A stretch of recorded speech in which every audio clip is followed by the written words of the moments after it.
तो जय हिंद प्यारे साथियों, एसएससी जीडी भर्ती 2025 4 फरवरी से आपका जो एग्ज़ाम होने जा रहा है, उस एग्ज़ाम के लिए पहले तो आप सभी को हार्दिक शुभकामनाएं। आज हम सेशन जो डिस्कशन करने वाले हैं वो एक नई पेपर का सॉल्यूशन करने वाले हैं, और उम्मीद रखिएगा जब तक आपके पेपर स्टार्ट होंगे उससे पहले आपको सारे के सारे पीवाईक्यू सेट है वो सॉल्व करवा दिए जाएंगे। तो ये हमारे नई भर्ती 2025 के लिए जो अभी तक हमने जितने टेस्ट कर दिए हैं उन सभी की पीडीएफ आपको कहाँ मिलेगी? एसबी क्लासेस 01 इस टेलीग्राम पर आपको पीडीएफ मिल जाएगी।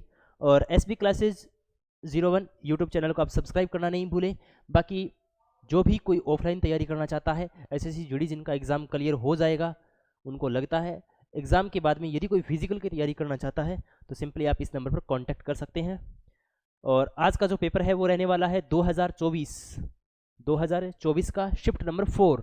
इससे पहले हमने तीनों शिफ्टों के पेपर सॉल्व कर लिए हैं, और ये है आज की कक्षा का पहला सवाल। देखिए, लिखा हुआ है कि एक कंपनी के 8 कर्मचारियों का औसत वेतन प्रति वर्ष $6000 है।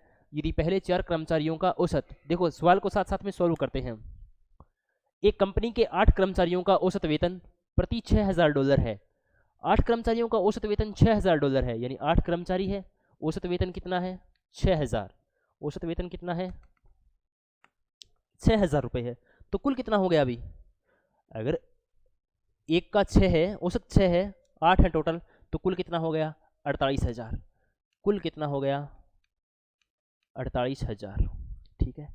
यदि पहले 4 कर्मचारियों का औसत, यानी 8 कर्मचारी हैं, 1 2 3 4 8, यदि पहले 4 कर्मचारियों का औसत कितना वेतन है? $5500 है, तो कुल कितना हो जाएगा भाई? अगर 4 का 500 के 20 और 2 2200, 22000 कितना हो जाएगा?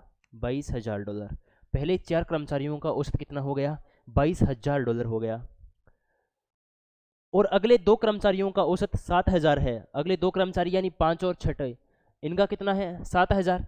एक का 7000 औसत कितना है? 7000, तो कुल कितना हो जाएगा? $14000। ठीक है।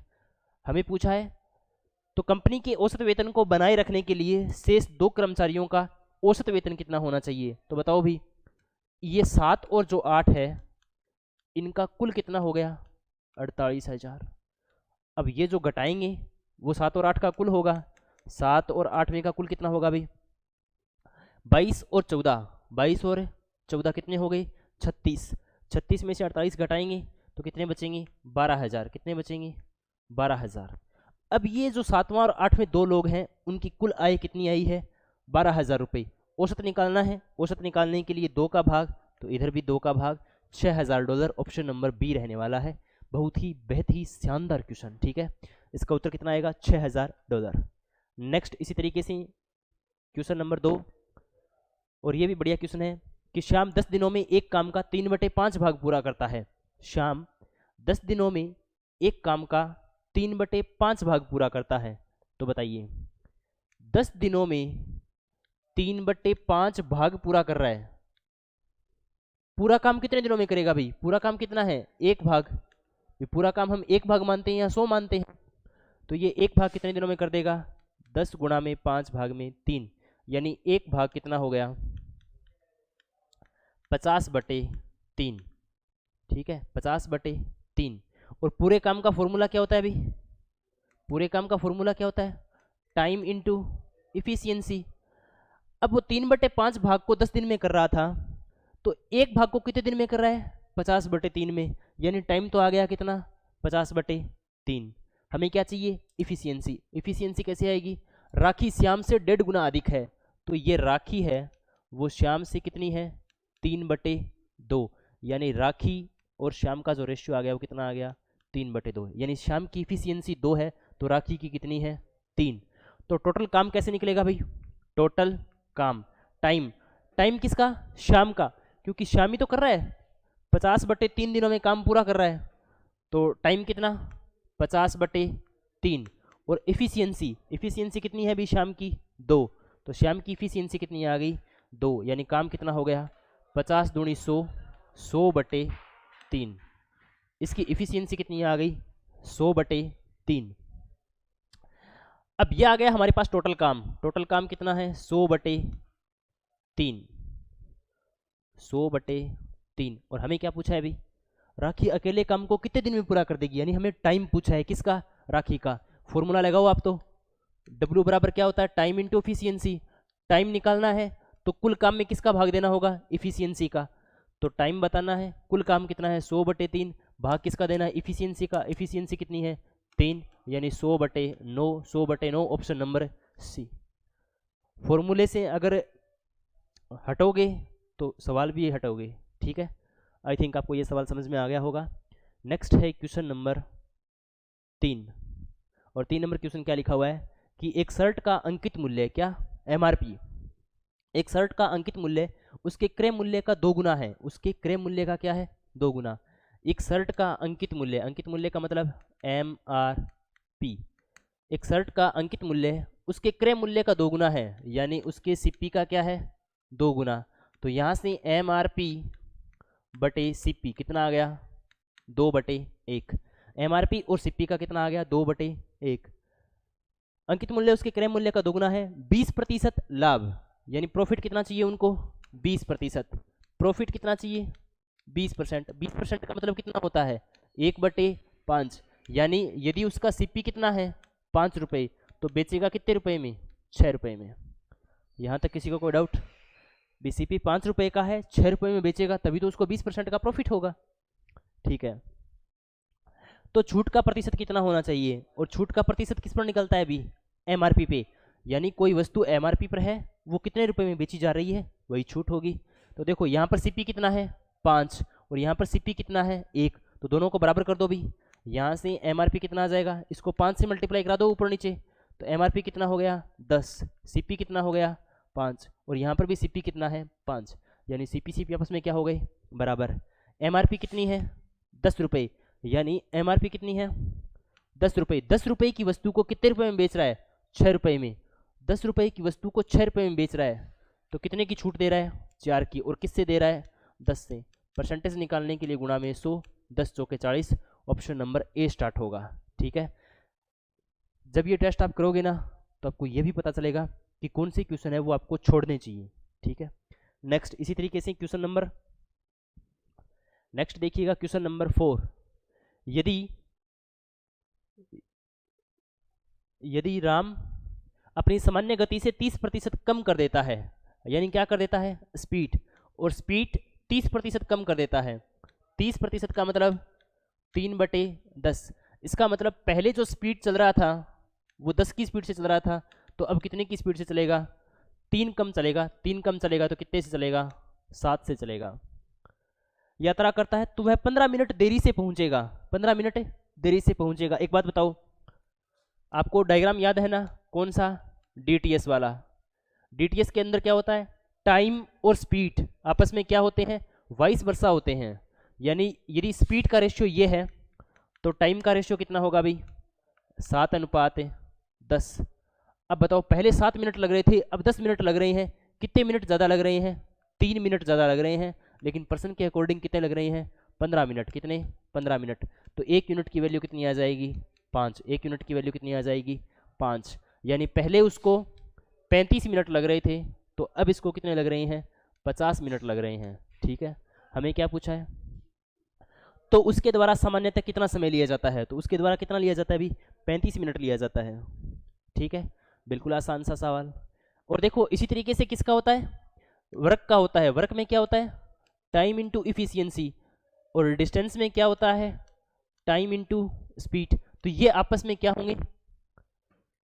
व्युत्क्रमानुपाती होंगे, वाइस वर्सा होंगे। ठीक है, नेक्स्ट क्वेश्चन नंबर 5, बहुत ही आसान। देखो 625 का 125 का मतलब क्या होता है अभी? गुणा। तो इसको ऐसे लिखो, 625 भाग में 125, का को मतलब गुणा, और 45/225 प्लस 256 भाग में कितना? 64। भाग को हटाएंगे निशान गुणा का और इसको पलट देंगे, 196 भाग में कितना? 56। अब देखो काटो इनको, 125 से काटेंगे 5, ठीक है। 45 से काटेंगे, देखो काट मैं और तरीके से सकता हूँ, 45 से कम 45 और 45 पंजे 225, 5 से 5 कैंसिल, इधर तो कितना बचा 1। अब इधर देखो भाई क्या स्कीम है, 64 को काटेंगे तो 64 दूनी 128, 4 तिये 12, 4 चौके 16 नहीं कटेगा, 8 से काट लो भाई, 8 8 64, 8 तिया 24, 8 दूनी 16, 8 एकम 8, 8 चौके 32, 4 एकम 4, 4 चौके 16, 14, 14 से काटेंगे इसको तो कितना बचेगा 14, इधर कितना 14, 14 और 1 कितने हो गए 15, option number A, option number A. ठीक है, काटना बिल्कुल आसान है भी, बाकी कटना सभी का है। ठीक है, देखो इस तरीके से। आगे वाला क्वेश्चन नंबर 6 देखो, एक संख्या को 28% बढ़ाना है, कितना बढ़ाना है 28%, कितना बढ़ाना है 28%, 28% का मतलब 28/100, यानी पहले कोई संख्या 100 थी, बढ़ करके कितनी हो गई 128, तो परिणाम 320 प्राप्त होता है, लेकिन हमें परिणाम कितना प्राप्त हो रहा है अभी 128 प्राप्त हो रहा है, कितना हो रहा है 128, तो ये 128 का कितना गुना है अभी 1.5 गुना, 12 दूनी 24, 240, और देखो इसको ऐसे भी कर सकते हैं, ये 1.5 गुना ही होगा, 2.5 गुना होगा। ठीक है, इसका उत्तर 250 आएगा। 28/100 को ऐसे लिख लो 14/50, यानी पहले कोई संख्या 50 थी तो वो बढ़ करके कितनी हो गई 50 और 14 कितने हो गए अभी 64। ठीक है, लेकिन 64 नहीं हुई, कितनी होगी 320, 64 नहीं हुई, कितनी हुई 320, तो ये 64 320 का कितना गुना है अभी 5 गुना, कितना गुना 5 गुना, तो ये भी राशि कितने गुना हो जाएगी 5 गुना, 5 5 25, 250, पहले डबल था तो 2.5 गुना थी, 2.5 गुना थोड़ा मतलब मुश्किल होता है, अगर आप इस तरीके से करेंगे तो इस तरीके से भी चले जाएंगे। ठीक है, next question number 7, question number 7 आपके सामने लिखा हुआ है कि 5 क्रमागत विषम संख्याओं का औसत कितना है 21, तो हम 5 क्रमागत विषम संख्याएं कौन कौन सी मानते हैं भी, एक तो a मान लेंगे, a+2, a+3, नहीं a+4, a+6, a+8, मान लो आपने पहली संख्या 1 मानी है तो 1 में 2 जोड़ोगे 3, 3 5 7 9, ये सारी की सारी क्या है विषम संख्याएं हैं, और इन विषम संख्याओं का औसत, औसत क्या होता है अभी राशियों का योग बटे राशियों की संख्या, और ये कितना है 21, इनको जोड़ोगे भाई तो 5a बन जाएंगे, 5a, और ये कितने हो गए 6 4 10, 10 और 10 20, तो प्लस के कितने 20, और 21 5 105, ये क्या बन जाएगा 5a बराबर 105 में से 20 घटाएंगे तो 5, और 10 में से 2 गई तो 8, a का मान कितना आ जाएगा 5 एकम 5 और 5 7 35, a का मान कितना आ जाएगा 17, a का मान कितना आ जाएगा 17, हमें क्या पूछा है a का मान 17 है, तो सबसे बड़ी संख्या कौन सी है भी a+8, तो 17 और 8 कितने हो जाएंगे 25, 17 और 8 कितने हो जाएंगे 25, तो सबसे बड़ी संख्या कौन सी है 25, ऑप्शन नंबर है सी। ठीक है, तो ये भी सवाल बेहद आसान था भी। ठीक है, हम इसको आसानी से कर सकते हैं ऐसे सवालों को, जब आपके सामने ऐसे सवाल आ जाएं तो। नेक्स्ट क्वेश्चन है ये वाला, करके बताओ भी कितना होगा। ठीक है, इस वाले सवाल का जवाब है वो आप बताओ कितना होगा।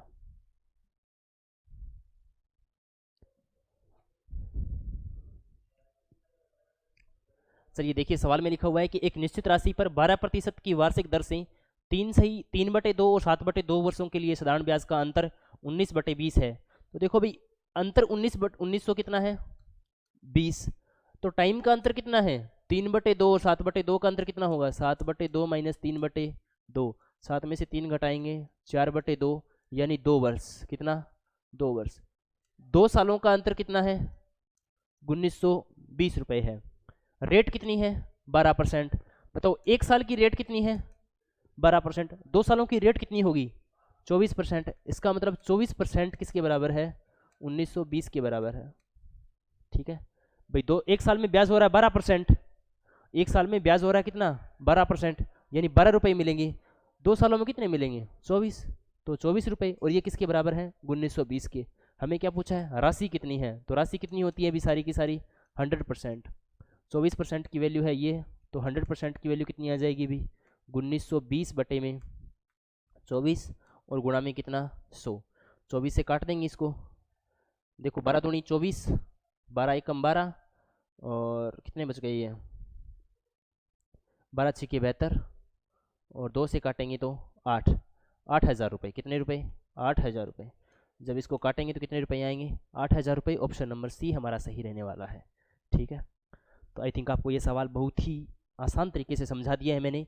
कॉन्सेप्ट लगाना सबसे महत्वपूर्ण होता है। आप कॉन्सेप्ट क्या यूज़ करते हो वही आपका डिसाइड करेगा कि आपके एग्ज़ाम में मार्क्स कितने आएंगे, क्या कुछ रहने वाला है। ठीक है, तो इसी तरीके से आगे वाला सवाल देखिए भाई, मेरे कंठ बैठ चुके हैं भाई, देखो क्वेश्चन नंबर नेक्स्ट देखिए कि अनिल अपनी आय का 30% एक स्कूल को दान करता है और शेष राशि का 70% अपने बैंक में जमा करता है और उसके पास जो बची राशि है वो 9,765 रुपये है। तो अनिल की आय कितनी होगी? तो आप देखिए, अनिल अपनी आय का 30%, आय कितनी है भी उसकी? 30% का मतलब कितना होगा? 30/100, 30/100 यानी 3/10। यानी यदि उसकी आय 10 रुपये है, वो 3 रुपये डोनेट कर देगा स्कूल में, तो उसके पास बचेगा कितना? 7 रुपये। ठीक है, इसी तरीके से शेष राशि का 70%, तो 70% कितना होता है अभी? 70% होता है 70/100 यानी कितना? 7/10। यानी यदि उसकी आय 10 रुपये है तो वो 7 रुपये क्या कर देता है? बैंक में जमा कर देता है, तो उसके पास बचेंगे कितने? 3 रुपये। अब कुल कितने हो गए भी? 10 को 10 से मल्टीप्लाई कराएंगे 100 और 7 तिया 21, 100 और 21। हमें क्या पूछा है? अब उसके पास 9,765 रुपये हैं, लेकिन पर्सन के अकॉर्डिंग कितने हैं भी? 9,765, लेकिन पर्सन के अकॉर्डिंग कितने हैं? 21। तो 21 यूनिट की वैल्यू 9,765 है, तो 1 यूनिट की वैल्यू कितनी आ जाएगी? मैं ऊपर लिख देता हूं भाई, यह आया 100/21। 21 यूनिट की वैल्यू है 9,765, तो 1 यूनिट की वैल्यू देखो, 21 चौके 84, 21 चौके 84, कितने बच गए? 10, 94, 3, 13, 136, तो 21 छिक्के 126, 5, 21 5 105, कितने आएंगे? 465। इसका मतलब 1 यूनिट की वैल्यू कितनी है? 465। हमें क्या पूछा है? अनिल की आय। अनिल की आय कुल कितनी है अभी? 100। जब 1 यूनिट की वैल्यू 465 रुपये है, तो 100 यूनिट की वैल्यू कितनी हो जाएगी भाई? 465 और 00। 465 00 कौन सा है अभी? Option number D. Option number D के साथ चले जाएंगे। ठीक है, ये भी ठीक बढ़िया क्वेश्चन था अभी। नेक्स्ट है क्वेश्चन नंबर 10। एक घनाकार कमरे में रखी जा सकने वाली सबसे लंबी छड़ की लंबाई। ये भी घनाकार कमरा, ठीक है, मेरे पास वो बोर्ड नहीं है व्हाइट बोर्ड, वरना मैं आपको बता देता। ये घनाकार बोर्ड है और इस बोर्ड के अंदर जो सबसे लंबी छड़ की लंबाई कितनी है? 8√3 ये है, और इसकी लंबाई कितनी है? 8√3। घनाकार कमरा है, तो कमरा घनाकार है, तो इसका आयतन कितना होगा अभी सबसे लंबी भुजा का? √3L। कितना होता है? √3L, √3L। और ये किसके बराबर है? 8√3 के। √3 से √3 कैंसिल आउट, L का मान कितना आ गया? 8। L का मान कितना आ गया? 8। L का मान 8 है, तो घन का आयतन पूछा है। घन का आयतन क्या होता है अभी? L³। घन का आयतन L³, तो 8 की क्यूब कितनी होगी? 512। Option number C. ठीक है, नेक्स्ट क्वेश्चन देखिए भाई। टॉम और जेरी मिलकर के एक घर को 9 दिनों में पेंट करते हैं। तो ये आ गया टॉम और ये आ गई जेरी, मिलकर के एक घर को 9 दिनों में पेंट करते हैं। यदि टॉम अकेले उसी घर को, कौन? टॉम अकेले उसी घर को 15 दिनों में पेंट करते हैं, तो जेरी को अकेले घर को पेंट करने में, देखो भाई, तो कुल काम निकालेंगे। कुल काम कितना आ जाएगा? 45। कुल काम कितना आ जाएगा? 45। 45 में 9 का भाग देंगे 5 आएगा, 45 में 15 का भाग देंगे 3 आएगा। इसका मतलब टॉम और जेरी 5 की इफिशियंसी से काम करते हैं, टॉम 3 की इफिशियंसी से काम करता है। जब टॉम 3 की इफिशियंसी से काम करता है, तो जेरी कितने की इफिशियंसी से काम करेगी? 2 की इफिशियंसी से। और 2 की इफिशियंसी से काम कितना करना है? 45। तो दिन टाइम कितना लगेगा? टाइम क्या होता है अभी? वर्क अपॉन में इफिशियंसी, तो वर्क कितना है? 45, इफिशियंसी कितनी है? 2, तो 45/2 यानी ऑप्शन नंबर ए। ठीक है, नेक्स्ट क्वेश्चन देखिए अभी। एक मेज 8500 रुपये में खरीदी जाती है और 8000 रुपये में बेची जाती है, तो कितने रुपए का लॉस होगा? 500 रुपये का लॉस होगा। और 500 रुपये का लॉस किस पर होगा? 8500 पर लॉस होगा। परसेंटेज निकालने के लिए गुणा में 100, 2 0 से 2 0, 5 से कम 5, 5 से काटेंगे 17, ये बन जाएगा 100/17। 100/17 कितना होगा अभी? 17 5 85। Option number A, option number A. Next question देखिए भाई, क्वेश्चन नंबर 14 लिखा हुआ है आपके सामने। ये मतलब फॉन्ट कैसे चेंज हो गया, पीछे कलर वगैरह वो कैसे चेंज हो गए नहीं पता। देखो भाई फिर एक थोड़ी सी समस्या भी हो गई है भाई। देखो सरलीकृत कीजिए कि 30, अब देखो 30 में भाग देना है 2 और 3 का 6 प्लस में 2। 30 में 6 का भाग देंगे 5 और 5 में 2 जोड़ देंगे कितना आएगा? 7। 5 में 2 जोड़ देंगे कितना आएगा? 7। Option number D, option number D. अभी सही चल रहा है क्या? देख लेना। देखिए नेक्स्ट क्वेश्चन नंबर 15 आपके सामने लिखा हुआ है। यदि P और Q 6:5 है तो 6P + 5Q और 6P - 5Q, यानी P और Q कितना है अभी? P और Q